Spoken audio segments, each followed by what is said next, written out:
योगी सरकार ने जो आदेश दिया है वो जायज है। सनातनी जब कावड़ लेकर आते हैं तो 200-250 किलोमीटर लोग पैदल चलते हैं, शिवलिंग पे जल चढ़ाते हैं, और जब बीच में कोई थूका हुआ भोजन कर लें तो क्या होगा? पहली बात तो ये जरूरत कहाँ पड़ी? जब हम वीडियो देखते हैं कि लोग थूक रहे हैं, मूत्र विसर्जन कर रहे हैं, फल और सब्जियों को हम लोग नाले में डाल रहे हैं, उनको धो रहे हैं, मुंह से चाट चाट कर उनको बांट रहे हैं।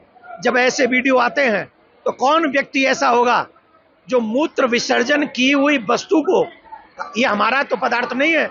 अरे जब आप मक्का मदीना जाते हो तो सारे नियम फॉलो करते हो, उसमें कौन सा हिंदू आपके नियम में बाधा पहुंचाता है?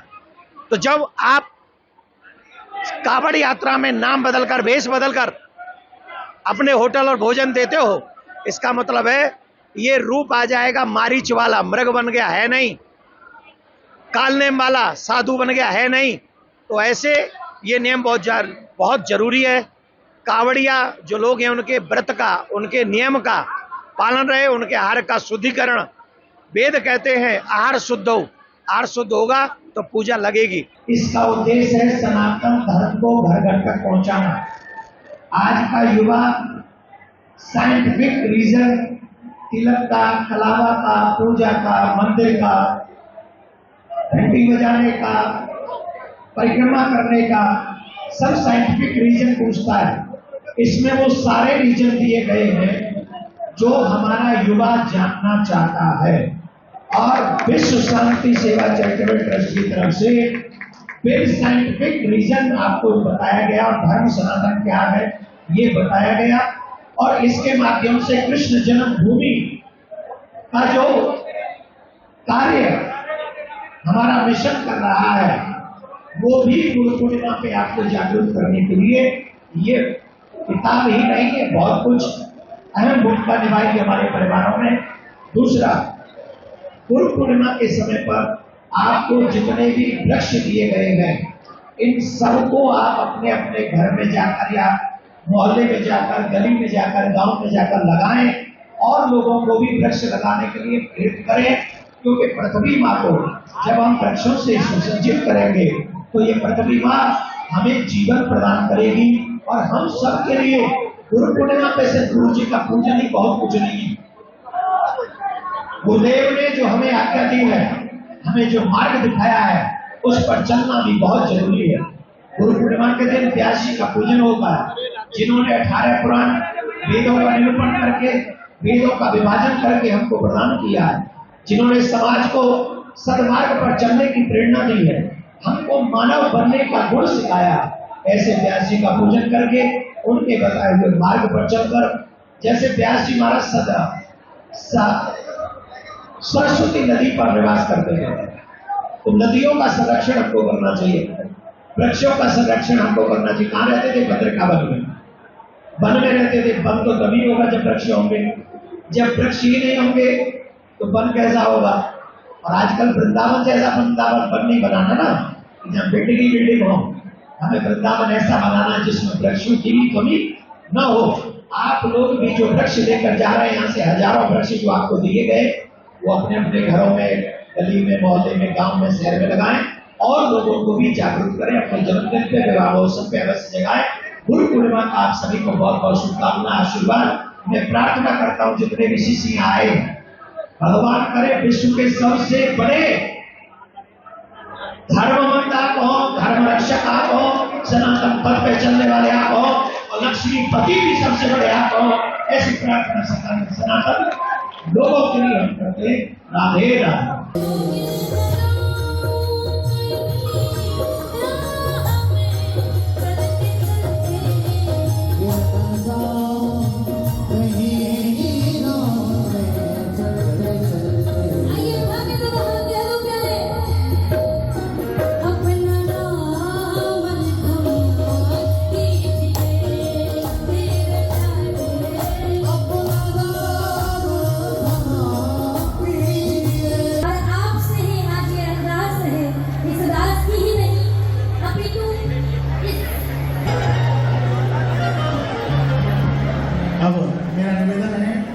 कुछ हमारी माता के कार्यकर्ता कोई भी जल्दबाजी, कोई भी हड़बड़ी न करें, थोड़ी देर बैठे रहेंगे, लेकिन गुरु पूर्णिमा के समय पर आज के दिन पर हम व्यास जी का पूजन करते हैं। जो व्यास जी सरस्वती नदी के तट पर रहते हैं, भद्रिका वन में रहते हैं।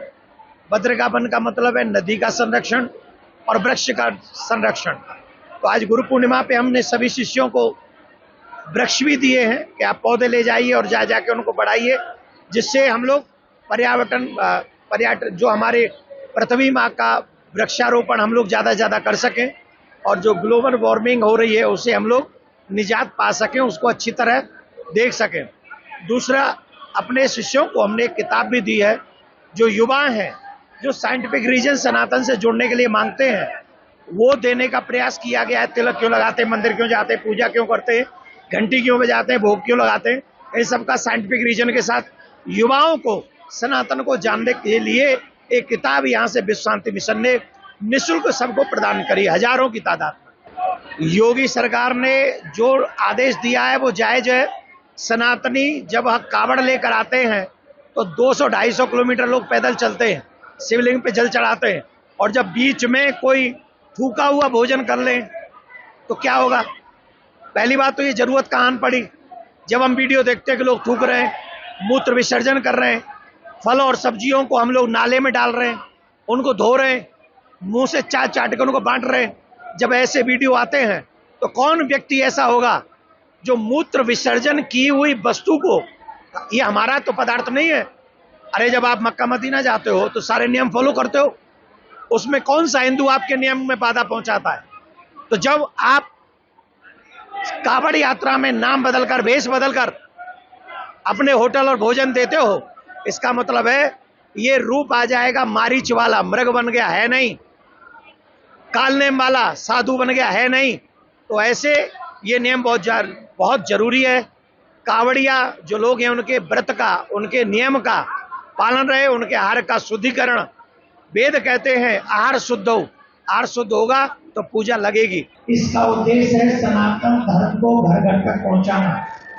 आज का युवा साइंटिफिक रीजन, तिलक का, कलावा का, पूजा का, मंदिर का, घंटी बजाने का, परिक्रमा करने का, सब साइंटिफिक रीजन पूछता है। इसमें वो सारे रीजन दिए गए हैं जो हमारा युवा जानना चाहता है। और विश्व शांति सेवा चैरिटेबल ट्रस्ट की तरफ से फिर साइंटिफिक रीजन आपको बताया गया और धर्म सनातन क्या है ये बताया गया। और इसके माध्यम से कृष्ण जन्मभूमि का जो कार्य हमारा मिशन कर रहा है वो भी गुरु पूर्णिमा पे आपको जागरूक करने के लिए ये किताब ही नहीं है, बहुत कुछ अहम भूमिका निभाई है हमारे परिवारों में।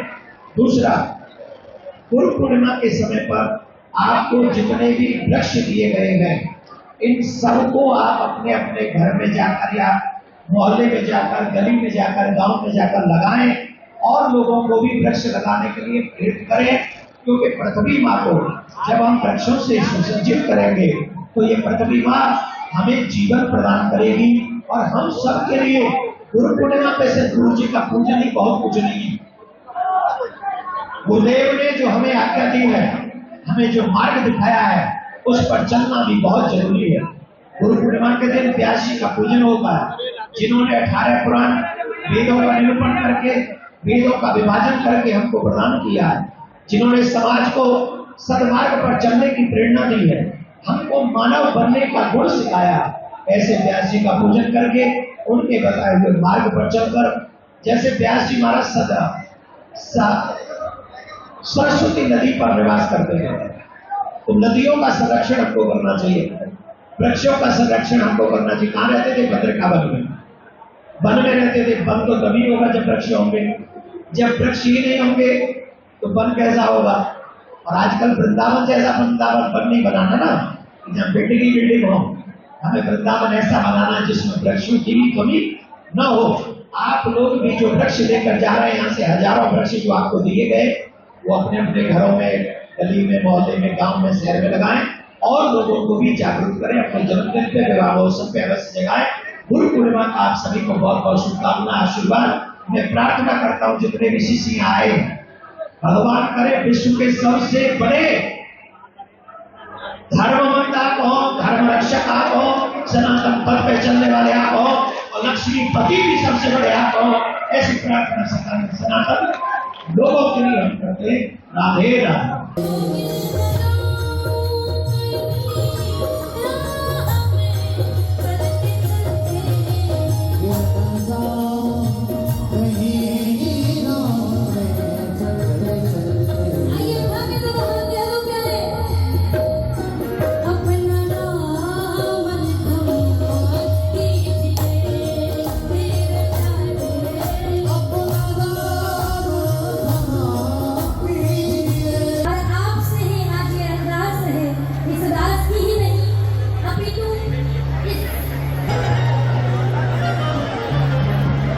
अब मेरा निवेदन है कुछ हमारी माताएं कार्यकर्ता कि कोई भी जल्दबाजी कोई भी हड़बड़ी न करें, थोड़ी देर बैठे रहेंगे लेकिन